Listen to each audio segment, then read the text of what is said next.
This is the websites.ca podcast, where we help Canadian small businesses build and maintain an effective website and online presence.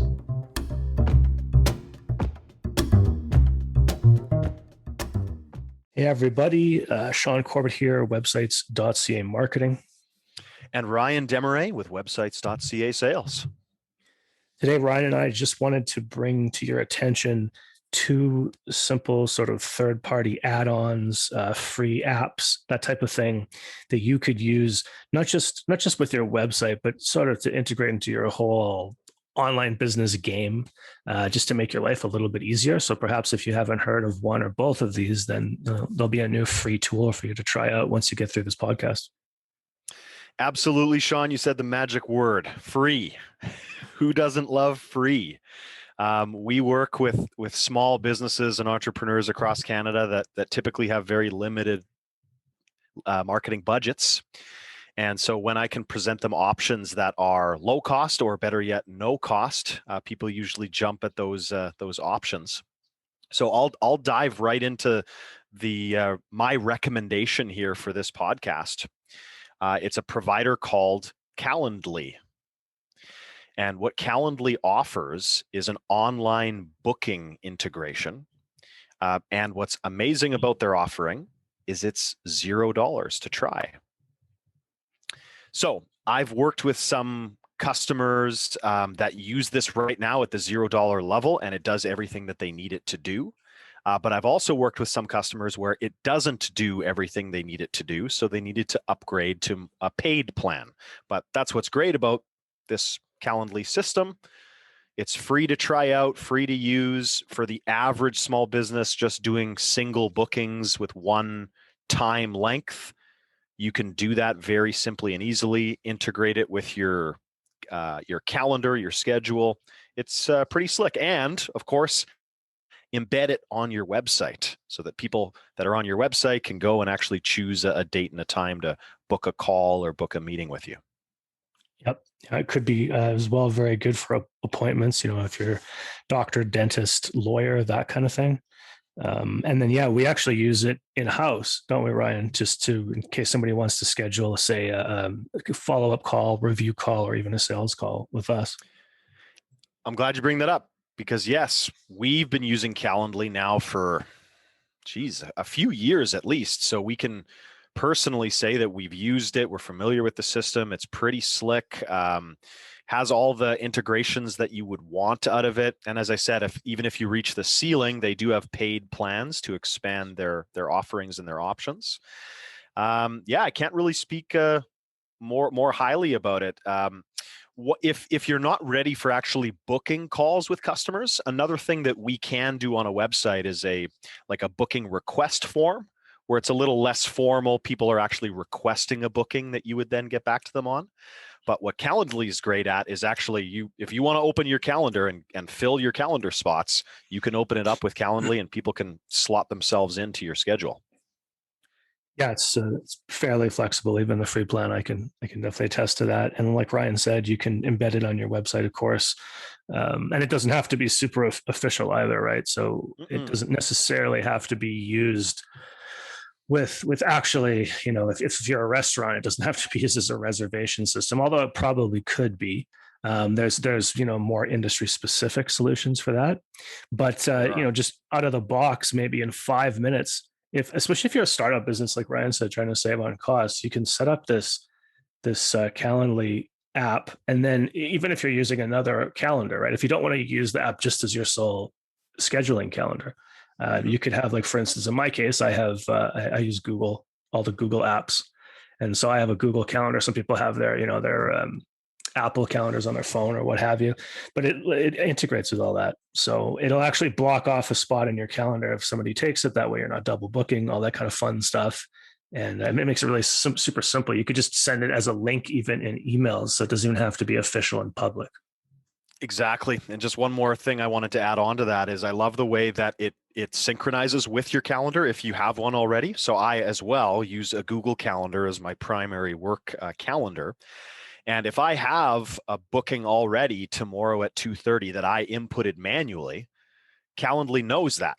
and it'll automatically block that off of my day tomorrow. So it's not like it's a separate calendar that you have to integrate with your current calendar if you use one. They talk to each other, and very simple to, if you're taking time off, vacation time, you can log into Calendly directly and book days, book weeks off, so that people can't book those specific times. So it's a pretty slick feature that I recommend to clients all the time. Yeah, for sure. If you guys want to check it out yourselves, and we don't have any affiliation with them, unfortunately, we're not getting paid to talk about it. Not yet. Not yet. Yeah. So you can look it up online at calendly.com. That's it. So I wanted to mention also one of my favorite types of tools, which is it's sort of apps that integrate other third-party apps. So maybe the most popular one of these that people may have heard of before is called Zapier. I'm not going to talk about Zapier today, but basically just the gist of it is, if you want to, it's very similar to like what Ryan's saying. Oh, you have a Google Calendar and you want to connect it to this other booking system, right? So Calendly is able to connect to your Google Calendar. Well, what these apps that connect other apps do is that an app like Zapier is going to connect your Google Calendar to something else, any other app you might need to use. So I guess, one of the most common things to do is if somebody signs up on a form, Zapier could also send that, from your website, Zapier could send that form information to your CRM, let's say. Right. So a lot of businesses that are starting off, they don't have the $1,000 a month super robust CRMs. So they have to do more things manually, right? Take a call, take a booking. Okay, then I got to add into the CRM, whatever. So you can cut down on some of that by using an app like Zapier. But I'm going to skip by Zapier. I'm just using it as an example because that's the most common one. There's another application that I found that connects different things. It's called Skyvia, Skyvia. And the way they pitch themselves basically is a universal cloud data platform that does data integration, backups, managements, and connectivity. So they can, connect things like Dropbox, HubSpot, MailChimp, different Amazon things, Freshdesk, all that kind of stuff. So if you use any sort of software like that, and I'll explain, why I came across this Skyvia, is I run the email marketing for a lot of different companies. Now, one of the things that I was always getting requested that, can you do backups of our list and our data? Because what happens if we get kicked off the platform or something goes wrong, or, we just want our list of contacts is so valuable. We want to make sure we're saving it. And of course, when you're running email marketing campaigns all the time, like these companies are, then you're also list building all the time, right? Mm-hmm. So the contacts you had last week have grown this week, and those, everybody knows those are valuable contacts. They're worth money to a business. And so originally I sort of thought, well, it's kind of an over-engineered request, right? Because if you have somebody managing, say, your MailChimp account like me, well, I could just go in and I can download the list, when I'm in there once or twice a month. But everybody likes automatic, and like Ryan pointed out, everybody certainly likes free. Mm-hmm. So we thought we'd take that task off the table and automate it. And that is what Skyvia did for me. And again, I didn't have to pay a cent. It took maybe 5-10 minutes of setup. I connected the MailChimp accounts of my clients to their Google Drives. And now, and you can pick like daily, weekly, monthly. So we were doing daily for a little while, but that was ballooning up rather fast. But so now I put every week, I have the list downloaded automatically and uploaded to my Google Drive. Now, just to clarify, there's a manual part of this because your Google Drive is going to be obviously being filled with these files that are put in there every week, right? So you still have to go in every now and again and delete the older list files. Mm-hmm. But it's a pretty slick way. That's just one of the many things it can do. It's a very slick way to do that. Very slick, Sean. And just quick question, because you've used it before. What these platforms out of the box don't talk to each other, right? Like if you're using MailChimp, there is no, daily export to G Suite or to Google Docs, or, if you're using another program like Dropbox and you want it to talk to MailChimp if I understand correctly, out of the box, these programs aren't meant to communicate with each other, but that's what a system like Skyvia can do, is make them talk to each other and do what you want them to do. Is that right? Am I getting it? Yeah, basically. And that's kind of funny, is that I've worked with MailChimp for a long time. I've never known a way for it to do that for you. Right. However, maybe on a higher level plan, maybe they do offer some options. But one of the themes, of course, of what we're talking about is it's got to also be free if we're going to offer it right now on this podcast as a tool. That's right. And so yeah, but you hit the nail on the head exactly. Is that what a lot of people have to understand about software and applications and all these services is that they always start off very focused on one thing, and they do that one thing really, really well.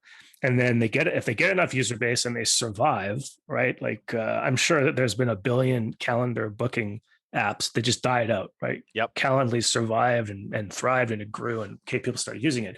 But as your user base grows, I'm sure you guys have noticed this with any tool that you use, suddenly you start thinking you're clever, and oh, well, I really like this tool, but I wish it could do just this one extra thing so that I could throw this other tool away. And you know what? Actually, maybe I could add all these different feature requests. And sometimes, unfortunately, companies listen to these feature requests and they end up bloating out their software, and then very crappily done too, right? Because it's out of scope, it's out of their vision. Yep. So what we like when we're recommending tools, like Ryan's pointing out, is rather than get you thinking there's got to be one special tool that does everything that I need, and also specifically and exactly for my industry, which is really expensive and rare. What you can do instead is find these individual tools that are awesome, and then use a connector app like Zapier, like Skyvia, to let them talk to each other, as you put it, Ryan. Awesome. That clarifies that completely, and really cool too, because a lot of people that are layman to the tech world may think, well, they're programs in computers, they should talk to each other, but it's really not that simple. Programs are created without that in mind, usually, right? They're created to solve a problem internally in its own environment. They're not thinking about how, MailChimp's newsletters connect to Google Drive or connect to your CRM like Salesforce or Capsule, So these connector tools are pretty cool. I'd say, from my experience, they're underutilized in the small business world, but they can definitely, Sean's example is awesome. It could save you a bunch of time. Without this tool, Sean might be manually going in and, making a backup of this list once a week or once a month, whatever his frequency is. But by spending a little bit of time researching and implementing this, 10, 15 minutes of sign up, set up this function, now it does it automatically, and all he has to do is double check, oh yeah, there they are, and as he said, purge out some of the older backups as the backup folder grows and grows, right? Yeah. And if you're a contractor like I am, it always looks like magic to people that, oh wow, that's just automatically coming in. That's super cool. So it's kind of impressive to people as well. Absolutely. But we're talking obviously to small business owners, so you guys will probably be setting this up yourselves. But it is very slick, and yeah, for sure. If you can, we would urge, so we're sort of talking ahead of people here. If you don't even have a CRM right now, and you're kind of managing contacts the old school way, I don't know, scribbling them down on napkins or remembering them or keeping them on your phone or what have you, that's cool if it works for you. But if you want to scale at all, take on employees, have some kind of consistency throughout your business, you'll probably have to look into some kind of, customer record management software at some point. And then, doing things like integrating this stuff or having a booking platform, all that. When you're not enterprise level, like Ryan said, it's really cool to have all these free tools at your disposal. Exactly. And these free tools exist for us because of the enterprise level. That's where these guys make their money. That's why, Calendly offers a free option, because they know they've got an awesome platform that works, that's worth paying for it. And there's many businesses that are happily on the paid plans because they need all the features. But that free option is kind of their foot in the door, right? To small businesses, try it out. And, if and when we need that extra level of booking service, it's very simple for us to just, okay, here's the credit card and start paying for it because we're already familiar with it, and they've got us. So it's that freemium type of model that we're maybe you guys have heard that word passed around a little bit to get people in the door before they turn into a paying customer. Yeah, certainly nothing to be skeptical over, because like Ryan said, they're aiming for bigger fish anyway. They already have the infrastructure in place. So it's sort of a no-brainer to offer it to smaller guys like us and possibly yourselves. And then, yeah, the goodwill will obviously generate eventually in the future. Some people will sign up that wouldn't have otherwise. That's it. So Sean and I talked about doing this as a recurring theme on our podcast here, to share some cool free tools with the small business world out there that you may not be familiar with. So definitely stay tuned for some more recommendations from us soon. Yeah, and if anybody has any sort of tool or feature request that they want to hear about, obviously at the end of every podcast, we give Ryan's email. So just listen to the end, and you can email Ryan with any questions or anything you'd like us to talk about in future podcasts. Exactly. If you're not satisfied with your current website or the service you get from your provider, you can switch to websites.ca for free and get a great support team behind you. Just visit business.websites.ca. That's BUSINESS.websites.ca, or email Ryan directly at ryan@websites.ca. Thanks for listening, guys. Catch you next time.